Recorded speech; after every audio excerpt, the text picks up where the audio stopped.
Welcome back to Beyond the White Coat, where we convene authentic conversations between members of the academic medical community, AAMC leaders, other health professionals, and other experts on timely issues. I'm your producer, Rachel Bunn. This week, we'll be discussing one of the hottest topics of the moment, free speech. I'm joined, as always, by our host, Dr. David Skorton. David, you might not know this about me, but before I came to the AAMC, I was a journalist, and the topic of free speech and its sibling, freedom of the press, is very near and dear to my heart. But I'm curious how you became interested in free speech and how the subject relates to medical education and some of the work we do here at the AAMC. Yeah, thanks. It's a great question. And I got interested in that part of my career where I was in higher education in general as a college president a couple times. And of course, it included the medical schools at both of those institutions, but also undergraduate and other graduate and professional education. And either through meetings with representative bodies or just office hours with students, or times where students protested and sat in my office, I got a chance to gain from free speech that I think was relatively unfettered and learn about it. And so really I had an interest from those days. And then having a chance to read the book that our guest today wrote brought me back to a lot of those original interests of mine. And then I just learned tons from reading this book. So that's really where it came from. This week, we are delighted to be joined by Jacob Mchangama, who is a human rights free speech historian, the CEO of the Future Free Speech Project, research professor at Vanderbilt University, senior fellow at the Foundation for Individual Rights and Expression, also known as FIRE, and the author of Free Speech, A History from Socrates to Social Media, which has been the book to read this fall around the AAMC. Jacob will also be a panelist for one of our plenary sessions at our annual meeting, Learn, Serve, Lead, in a few weeks. David, I know you'll be moderating that panel, and we're really excited for you to be able to have this one-on-one discussion beforehand with Jacob. And I will officially turn it over to you to get us going. And I'm very, very honored to have you with us today. Jacob, welcome to Beyond the White Coat. Thank you so much, David. I'm delighted that we could find the time to do this. Yeah, me too. And let me just, without gushing too much, let me congratulate you again on the book. It was a page turner, and that's something to say for a book as long as it is. I just enjoyed and savored every page of it. It was excellently done history and a lot of good stuff. But let's jump in with the problems that remain, which are manifold. So in your book, you took us on a trail, on a wonderful journey of the history of free speech. And because we're limited in time, I wonder if I can impose on you in one sentence, it could be a run-on sentence, to give us a quick overview of the history of free speech. Sorry to limit you to one sentence, but Jacob, I'd love to hear your summary. Thank you. Yeah, that's a daunting task, but I'll try to start around 2,500 years ago in the ancient Athenian democracy, where free speech was an important value, both in terms of political governance. So every freeborn male citizen had a direct voice in political affairs, but also culturally, where there was a civic commitment to the tolerance of social dissent. So that was for its time, radically egalitarian conception of free speech, which we may contrast to Roman Republican free speech, which was much more top-down and elitist. And these two conceptions of free speech have been in tension ever since, and they're still with us today. Of course, you have many developments over time. You have even some positive developments in the Middle Ages. In the Islamic world, you have translation movement of a lot of philosophy and scientific books. You actually have a lot of physicians who are very prominent scholars, translators, thinkers who contribute to that. You have the Age of Enlightenment. Obviously, is a big turning point in the history of free speech, where free speech makes its breakthrough in constitutions, in bills of rights, and so on.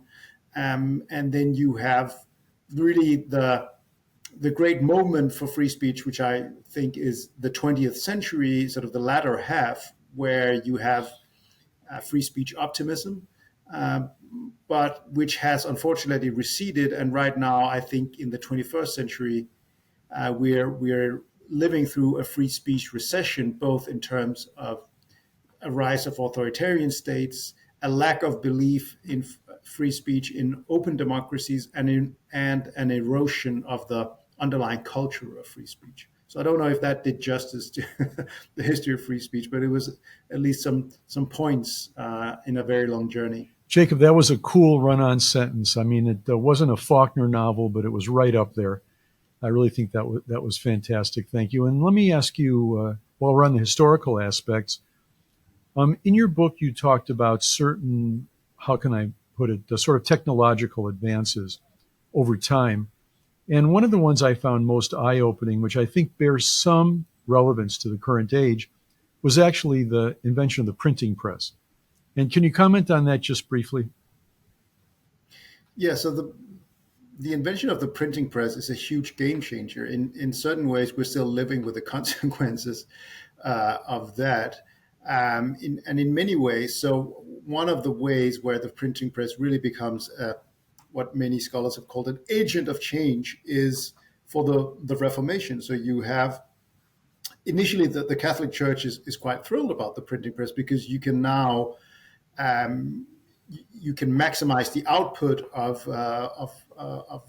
theology, correct theology. You don't have to rely on the faulty memory of priests, and you can spread what we might today call propaganda. But then an honorary German monk comes along and spoils the party, Martin Luther, who has, second thoughts about the truth of Catholicism and the stance of the Catholic Church, and he is able to use the printing press to, at least from a Catholic point of view, devastating effect, because he not only writes in German rather than Latin, he also writes sort of short, punchy treatises, uses cartoons and memes, and the printing press allows his words to spread high and wide. So even if you can't read, someone in your community who can read it to an audience, and so the Reformation goes viral as it is, and that has huge implications for religious and political authority. It basically splinters Christendom in Europe into many different sects and political authorities, and that has had a huge impact. But it also the printing press also has a huge impact on the dissemination of science, for instance. So imagine if you're a physician and you're, someone 200 years ago pioneered some surgical intervention, and that is written down in manuscript, and that manuscript is copied over and over and over again. Then a lot of the knowledge is going to get lost. But now suddenly you can print it, and so everything from medicine to all kinds of science suddenly becomes much more streamlined. It becomes more accurate. It becomes much easier to initiate processes that lack some of the flaws and slowness that were a feature of the age where you relied on handwritten manuscripts. So interesting. And that tension, which I guess from what you just said about the printing press and Martin Luther and the Catholic Church and so on, was a little bit of tension perhaps from elites, or however you want to express that, versus just plain folks who might want to hear or even read because the literacy rate went up. Is there any parallel between that and the tensions that we're feeling about, for example, social media, which is also to some extent a great level? Or is there a similarity? Yeah, I think there are huge similarities, even if there are also obviously differences. So anytime the public sphere is expanded to provide a voice or access to information to previously marginalized groups, you will have those who are the institutional gatekeepers of the public sphere or even truth will tend to panic. Not only is, because their privileged position has come under threat, i.e., the Catholic Church no longer being the trusted guardians of religious truth, um, but also because there's very often this idea that if the unwashed, uneducated mob is given a voice in public affairs, if they're being given access to knowledge without it being filtered through the responsible adults, i.e., the guardians of truth, then the social coherence of society, the basic foundations will collapse. And I think that there's a very clear parallel to that, and sort of panic about mis and disinformation today. Sort of, we need to ensure that health misinformation is purged from online platforms, or everyone will die from COVID. That's obviously an exaggeration, but some of those sentiments were expressed, especially sort of 3 years ago. And it's, elite panic may sometimes be generated out of genuine concerns, i.e., COVID misinformation, which was a real thing. But very often, elite panic will result in proposals or actual policies where you might say that the cure is worse than the disease. So who do we trust to be the arbiters of health information at a time where you're trying to understand a new virus that has not been confronted by humanity before, and where even the best experts are likely to change their position over time, just because new data, new science, new knowledge becomes available. And then if you try to institutionalize sort of a council of guardians who make authoritative decisions about what can be said, and even powers to purge that which is deemed to be misinformation, you actually will very often be more likely to erode trust, because it quickly turns out that the Council of Guardians who uphold truth will also get it wrong, and then the public will lose faith in it. So, for instance, in Denmark, the health authorities said at the beginning of COVID, all people who had been to Austria and Italy on vacation said, well, there's very little risk that they will return and pose any threat that this will affect the general population. Of course, that became a super spreading event in Denmark. Then there was a time where they said, well, face masks should not be worn; they won't have any effect. And then fast forward a few months, and suddenly face masks were mandated, or at least heavily encouraged.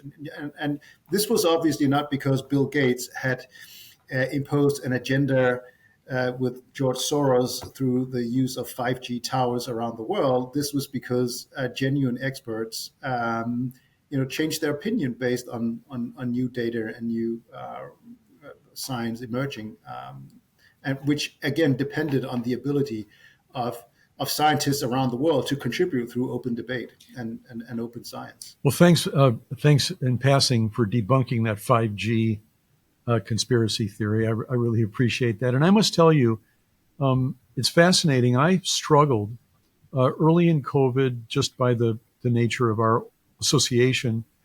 Jacob, I was one of those voices against disinformation, and one of those voices to defend the fact, as you just said, that as evidence accumulates, suggestions change, recommendations change, understanding changes.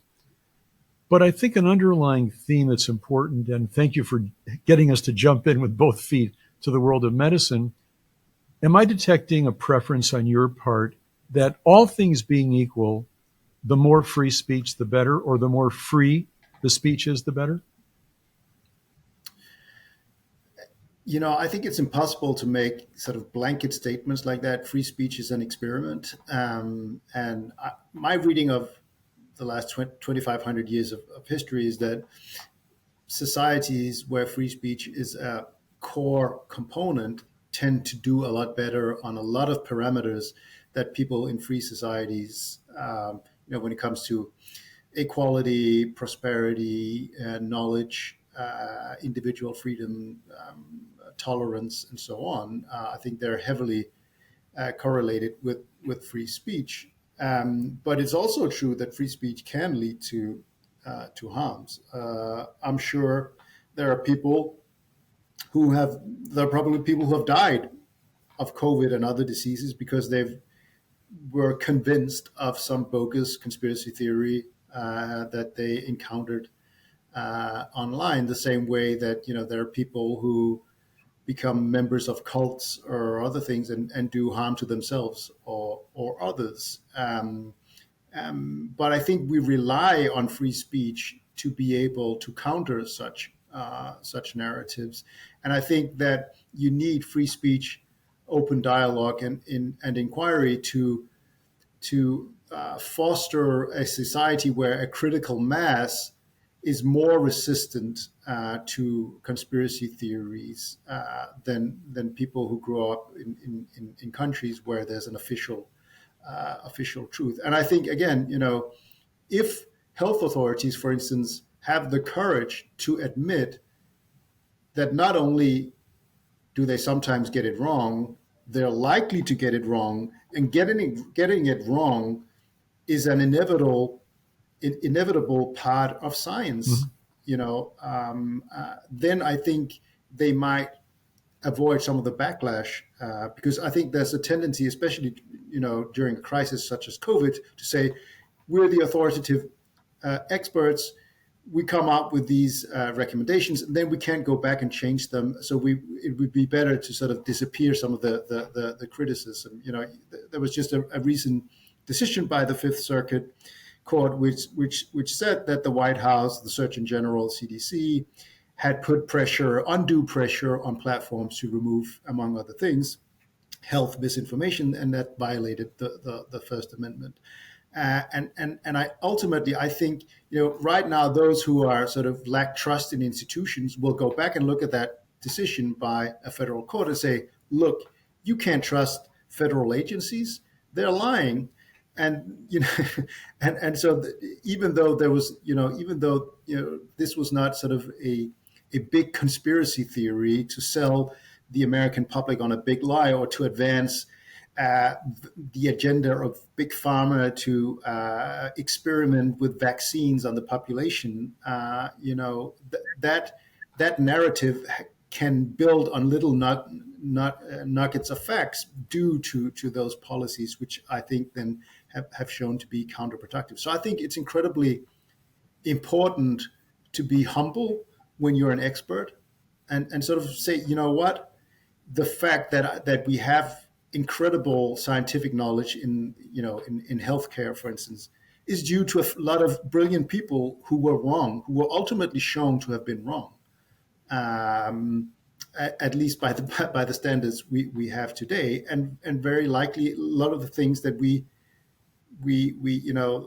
teach today might show up to be wrong, or at least that they can be improved upon by future generations, and that requires openness to, even when it's people who are not experts, to challenge it, and that's not always comfortable when you're in an expert position, but I think that's necessary. It's such an important point about the scientific method. You didn't state it as such, but you clearly are talking about the fact that science has a certain amount of trial and error, and that we want to explore all different aspects of life in health and disease. And as you put it, sometimes we're going to get it wrong, sometimes we're going to get it better. But basically, it's an incremental march, isn't it, toward better and better understanding. And so I think it's a very, very important job. And in terms of humility, I'll be the first one to say that I and my generation could have done a much better job of trying to describe the scientific method to those who don't eat, live, and breathe it. And not in a condescending way, but in a way of saying, this is our world. There's a bunch of humility. And maybe it's timely that we're having this conversation in the weeks where the Nobel Prizes are being announced. And those Nobel Prizes are given to people who had the humility to think about things in a different way and to dream up new hypotheses and test them in new and different methods. So I think that one of the ways perhaps is to explain and be humble and have that Zen concept perhaps of beginner's mind where we're all open. The old expression from Shunryu Suzuki is that in the expert's mind, there are few possibilities. In the beginner's mind, there are many. And perhaps if we're humble enough to see that there's many possibilities, we can get past that and perhaps even inculcate more trust. What do you think? Yeah, it would actually be interesting to go back and look at the historical list of Nobel Peace Prize winners, Nobel Prize Right. winners, sorry, in the sciences over time. And, how many of those from a decade ago, 20 years ago, or 50 years ago, how much of their work still holds up? How much of it has been shown to be incorrect on certain aspects by new advances in science, which does not, of course, mean that it wasn't a cutting edge science at the time. Right. It just means that others used those breakthroughs to go further. I think that would be an interesting project for someone. But let me give you an example from my home country, Denmark, which is often seen, not unfairly, as sort of a model welfare state. But into the 50s, there were these very, at the time, progressive doctors working hand in hand with politicians who said, well, we have a number of women who have children outside of wedlock, who lead lives that are not conducive to being good citizens. So not only do we send them away to an island, we'll actually sterilize them so that they can't reproduce. So it was a form of eugenics that was seen as very progressive at the time, which was part of a state policy to force women into being sterilized. And these doctors involved in this, these politicians, were adamant that they were doing good. They were at the cutting edge of science, and they would improve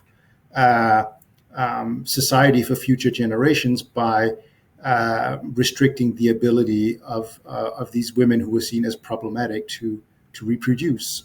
Today, we see that as a outrageous violation of the most basic human rights, and no conscientious doctor would participate in something like that today. But these were sort of the best of the best at the time. Yes, thank you for that. So I'd like to change gears, Jacob, and talk a little bit about education. So our association, as you know, represents the MD granting medical schools, accredited medical schools in the U.S., and teaching hospitals and academic societies. And in the broad sphere of education, including but not limited to higher education or professional education, there are a lot of what I think could be characterized as free speech issues that we're dealing with, not the least of which is you commented in an earlier comment during the session that some harms, I believe was the term you used, could occur from completely unfettered free speech or from speech, I think is how you put it. And so let me ask you about a couple of things related to education. For example, trigger warnings, where a speaker or an instructor is asked to warn those to whom the instruction is given that something may come up in the conduct of the lecture or discussion, which may be upsetting and perhaps even harmful. What's your take on trigger warnings as an example of some precautions about speech? I think trigger warnings become problematic when they're mandated by the institution, especially when it when it mandates that specific topics are particularly worthy of trigger warning.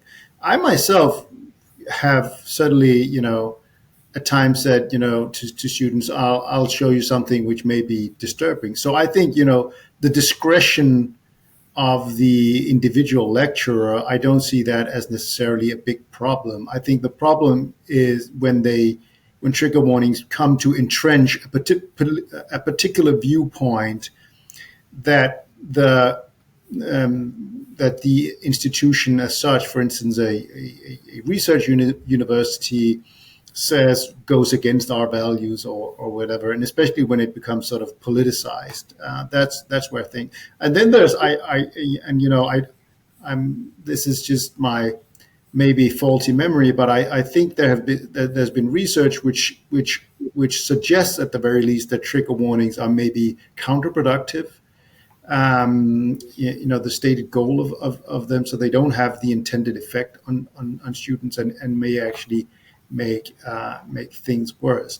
But on the other hand, I don't see it as, if I've sometimes, I'll say,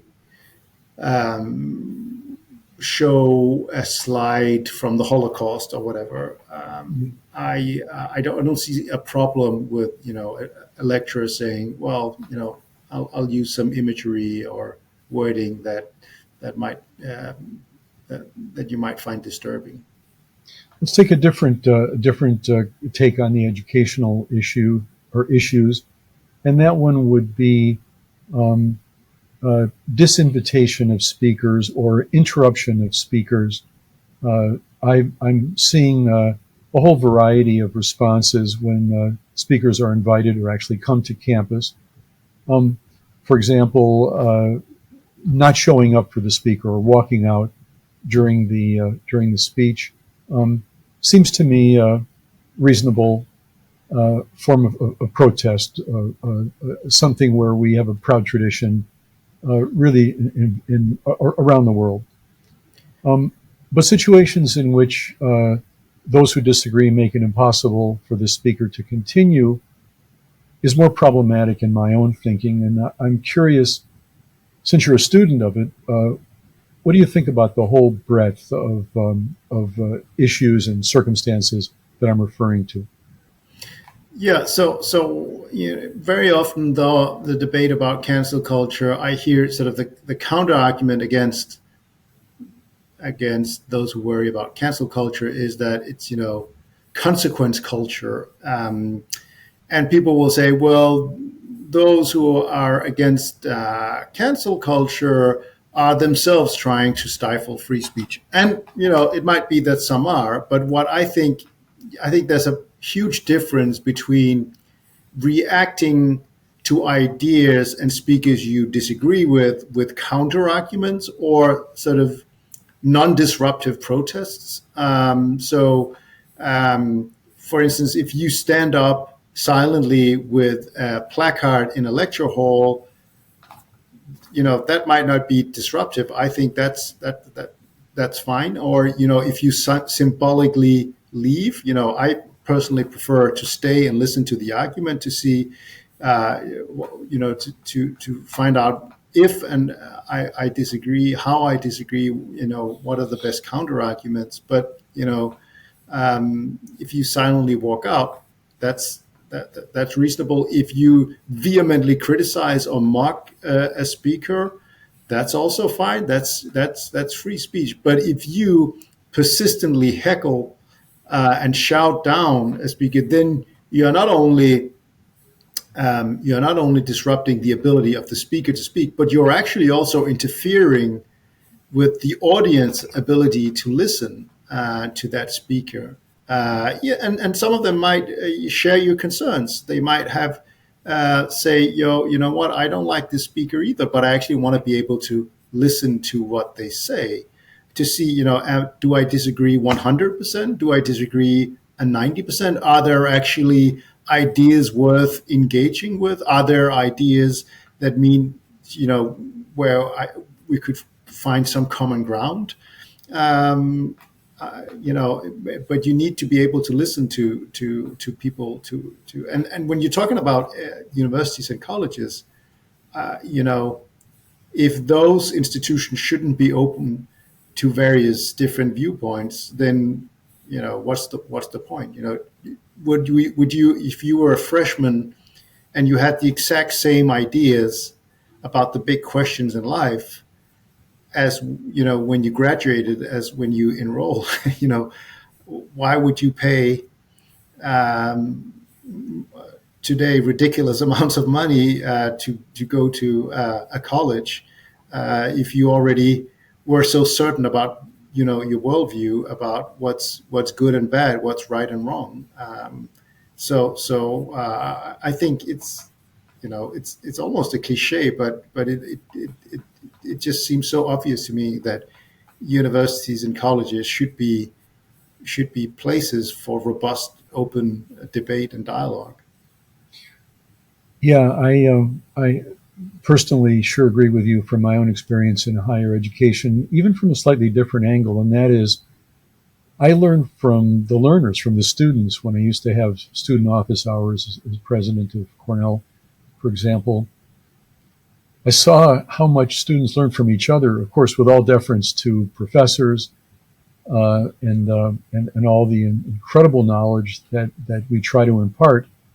There's a lot of learning that goes on peer to peer in any setting, including among students, and that's one of the arguments, in my view, for a diverse student body, is that people can really learn from each other.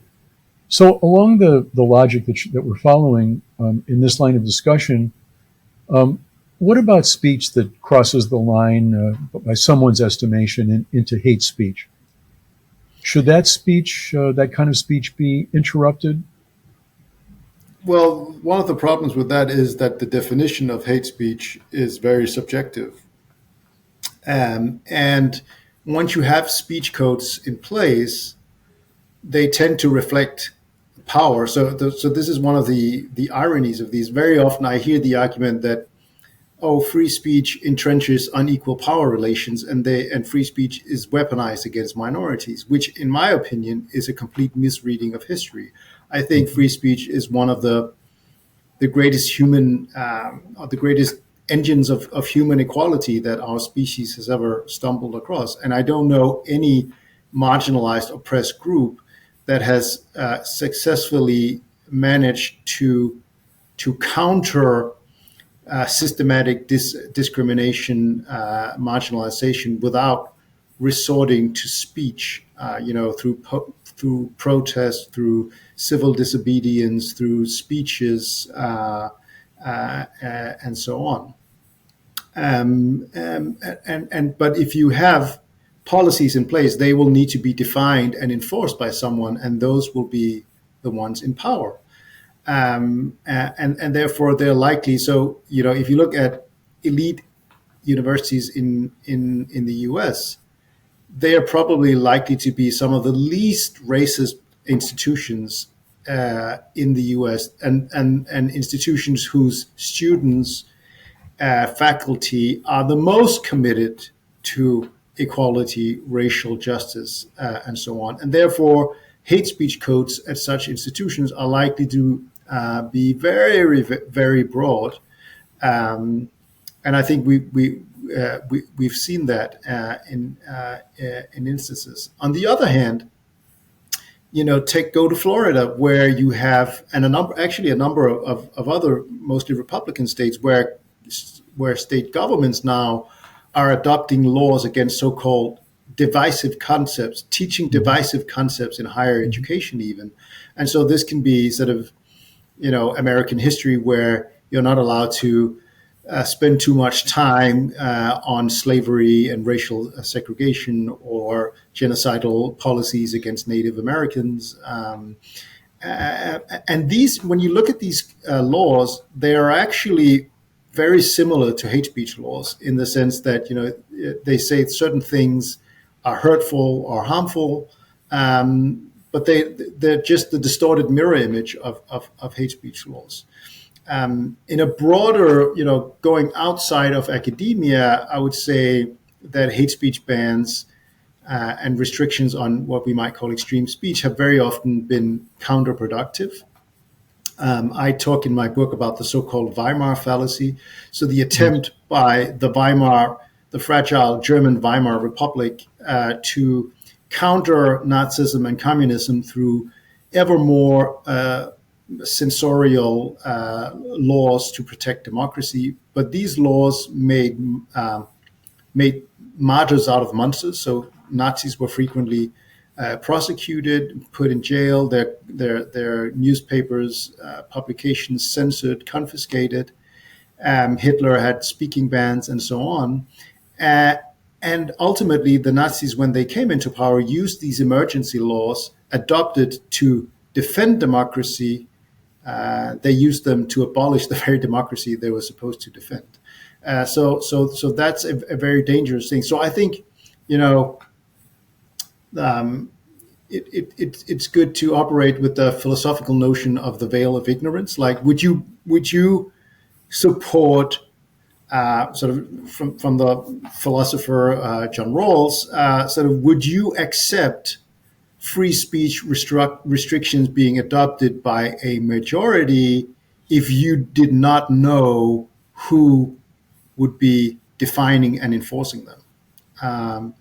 And I think a lot of people would say, well, especially now, in this polarized country, would you really be willing to, if you're a Democrat and suddenly there was, say, a new Trump administration and a Congress with a Republican majority, would you be willing to submit to the free speech restrictions adopted under such a government, and vice versa? And I think that's, rather than sort of letting your emotions and your subjective views of right and wrong insist that they should draw the lines, then admit or acknowledge the risk that people have very different views about right and wrong than you, and that they could be in power, and then you don't really have a very principled defense, because they say, well, you were willing to censor us, why shouldn't we be able to censor you? Yeah, you bet. A very, very, very strong point and a very strong argument. So here we are talking about this in the 21st century in 2023, and your book and even the discussion today took us from the days of ancient Greece and Rome right up to the minute. And the good news about listening to you and reading your book is that it's a tremendous argument for the value of history and the humanities in our thinking, whatever our field. The difficult thing is, have we really learned anything in all these years? Do you see any sort of end in sight for these never-ending arguments about free speech? Are we better off now than in the Middle Ages? Are we heading in the right direction? Or did we do well for a while and now we're starting to go down the other side of the hill? I'm very curious about your point of view on that. Yeah, I think there are, different perspectives you could adopt. You could take a long-term perspective and you could say, compared to a century or 2 centuries or 3 centuries ago, free speech obviously enjoys a much more prominent status in America and many democracies around the world. Free speech is a constitutionally protected right. In this country, it probably enjoys the strongest legal protection of any country anywhere in human history. No country that I know of has provided a stronger legal constitutional protection to free speech than current First Amendment doctrines as upheld by the Supreme Court. And, free speech is an individual human right recognized, at least formally and on paper, by the vast majority of states around the world. And communications technology allows us to have instant direct communications across borders that evades many forms of censorship. That is, just makes free speech at scale practicable every day in ways that were unthinkable to previous generations. So that's the long-term perspective. From that point of view, free speech looks in rude health, right?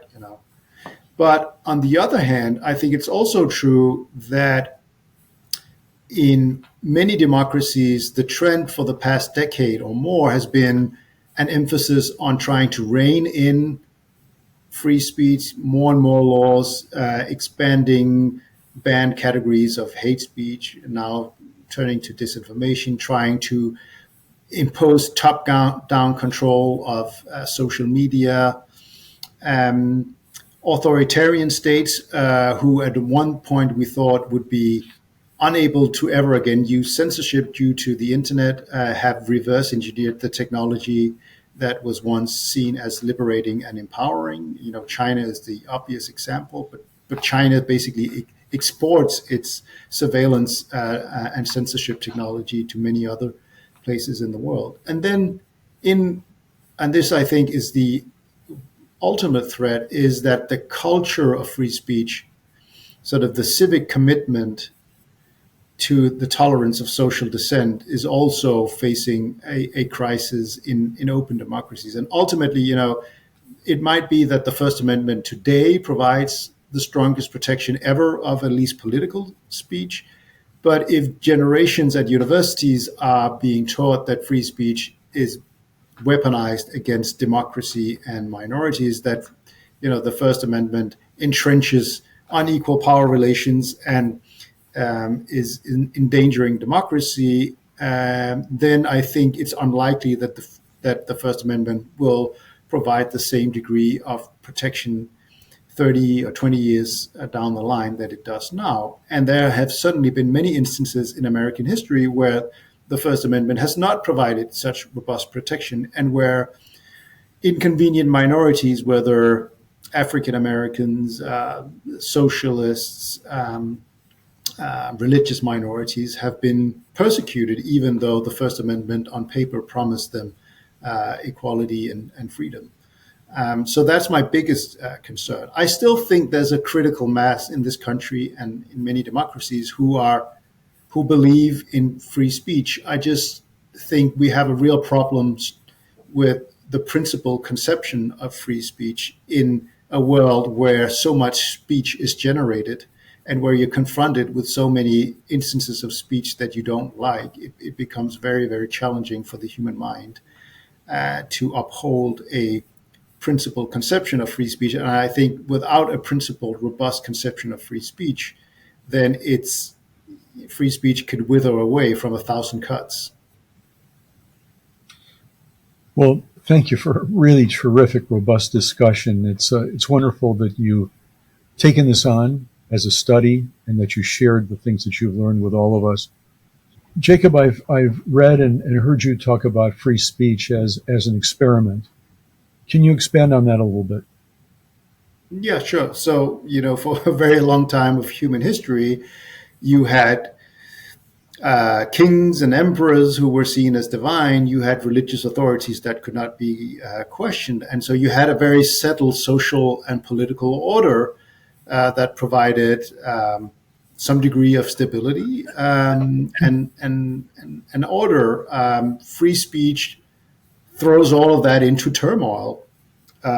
It gives air to disagreements that can sometimes be ugly, that can lead to fractures.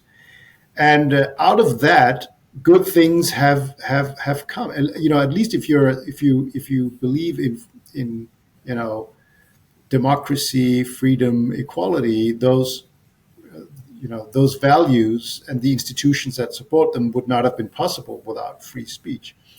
But it's not a given that free speech will always result in net positive outcomes. It could be that a dictator comes along who uses free speech very effectively to gain power and then subverts democracy. That is not out of the question. That is possible. And as I said, there are harms of free speech. In my opinion, I think human history shows that the experiment of free speech is is a benign one. It is one that is likely to result in net positive outcomes, is indispensable for a lot of the values that people in democracies tend to agree on, at least at a high level.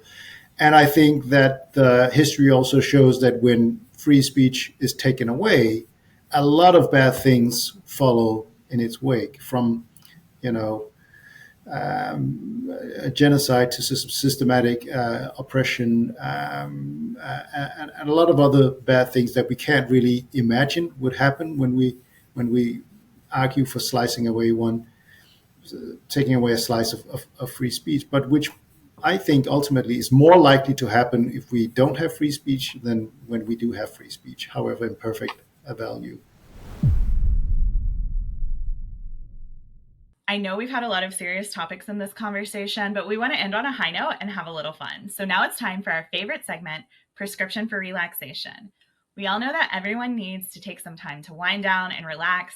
So Jacob, David, what's your prescription for us this week? What's giving you life right now? Oh, right now it's I recently moved to the U.S.